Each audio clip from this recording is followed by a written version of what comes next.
নমস্কার বন্ধুরা, আবার চলে আসলাম। আপনারা আশা করি আপনারা সকলে ভালো আছেন, সুস্থ আছেন। আজকে যে ফুলটি নিয়ে আলোচনা করব, এই হলুদ ফুলটি সকলেই চেনেন। দেখতে পেয়েছেন এই হলুদ ফুলটিকে নিয়ে বলবো এই ফুলটির কি নাম। এই ফুলটির নাম হচ্ছে অ্যালামন্ডা, কেউ বলে ইয়েলো বেল, বিভিন্ন নামে পরিচিত। আরেকটি নাম আছে খুব সুন্দর, এই নামটি দিয়েছিলেন বিশ্বকবি রবীন্দ্রনাথ ঠাকুর, যার জন্য করা। কি নাম জানেন? সেই ফুলটির আরেকটি নাম কি আছে? এই ফুলটির আরেকটি নাম আছে অলকানন্দা। এই অলকানন্দা ফুলের নামটি দিয়েছিলেন বিশ্বকবি রবীন্দ্রনাথ ঠাকুর। ব্রাজিলের এর আদি জন্মস্থান। ফুলটির নাম দিয়েছিলেন অলকানন্দা। আপনারা আগে জানতেন এই ফুলটির নাম আরেকটি অলকানন্দা, আর কেনই বা হয়েছিল অলকানন্দা আজকে জেনে গেলেন আমার এই ভিডিও থেকে। এই ফুলটি আরো অনেক রকম রঙের আছে, দেখাবো সেই রঙগুলো। খুব সুন্দর একটু লতানে প্রকৃতির গাছ। এই গাছগুলো হয় ব্যালকনিতে, বারান্দায়, ছাতের রেলিংয়ে খুব ভালো হয় এবং রৌদ্রোজ্জ্বল জায়গায় খুব ভালো জন্মায় এই অলকানন্দা বা অ্যালামন্ডা।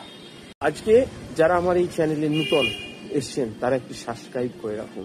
বিভিন্ন সময় বিভিন্ন গাছ, ফুল, ফল নিয়ে হাজির হয়ে যাব আপনাদের জন্য। আপনারা আমাদের পাশে থাকুন, দেখতে থাকুন নিত্যদিনে নতুন নতুন ভিডিও। একটি সাবস্ক্রাইব, একটি লাইক আর কমেন্ট, যেটি আমাদের আরো নতুন ভিডিও তৈরি করতে অনুপ্রেরণা যোগায়। আজকে আপনাদেরকে যেরকম দেখতে পাচ্ছেন লাল, ঠিক এইরকমই আরো একটি কালার দেখাবো, আরেকটি দেখাবো হলুদ ডবল। এইরকম গাছ যদি করতে পারেন ছাদ বাগানে, তাহলে ছাদ মাতিয়ে দেবে ফুলে, দারুণ সুন্দর দেখতে লাগবে এই হলুদ কালারের ফুলগুলি। আজকে আপনাদেরকে দেখালাম এই হলুদ ফুলটি। আর এই ফুল বেশি পেতে গেলে প্রথম যে কাজটি করতে হবে, ভালোভাবে মাটি তৈরি করতে হবে।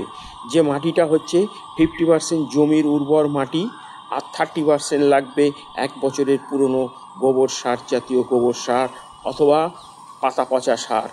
আর লাগবে কি না 20% কোকোপিট, এর সঙ্গে সামান্য গুঁড়ো সর্ষের খোল এবং নিম খোল মিশিয়ে সামান্য দিয়ে মাটি টব তৈরি করে ফেলুন। আর জল দেখবেন সব সময় মাটি যেন একটু ভিজে থাকে, একেবারে শুকনো না হয়ে যায়। আর রৌদ্রোজ্জ্বল সানলাইটের জায়গায় বসাবেন, দেখবেন মাতিয়ে দেবে আপনার বাড়ির ছাদ, ব্যালকনি থেকে শুরু করে ছাদের বাগান। আজকে আপনাদেরকে বললাম এবং দেখালাম এই অ্যালামন্ডা গাছ। আরেকটি কালার খুব সুন্দর, সেজন্যই আপনাদেরকে দেখাবো বলেই করা এই ফুলটি, এবং কি নাম সেটিও জেনে গেলেন আজকের আমার এই ভিডিও থেকে। আমরা বিভিন্ন সময় বিভিন্ন রকম গাছ, ফুল, ফল নিয়ে হাজির হয়ে যাব আপনাদের জন্যে। আপনারা আমাদের সাথে থাকুন, পাশে থাকুন, নিত্যদিনে নতুন নতুন ভিডিও দেখতে থাকুন। ভালো লেগে থাকলে আমাদের এই ভিডিওতে একটি লাইক, কমেন্ট, শেয়ার করে যাবেন।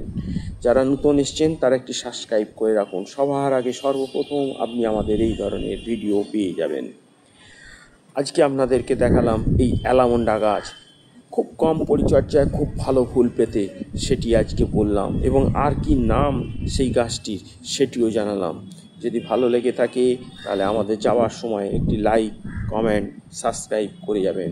আমরা আবার নতুন নতুন গাছ, ফুল, ফল নিয়ে চলে আসব। আজকের মতো বিদায়। আপনারা ভালো থাকুন, সুস্থ থাকুন, দেখতে থাকুন নিত্যদিনের নতুন নতুন ভিডিও। তাহলে আমি এখানেই বিদায় নিলাম বন্ধু। নমস্কার।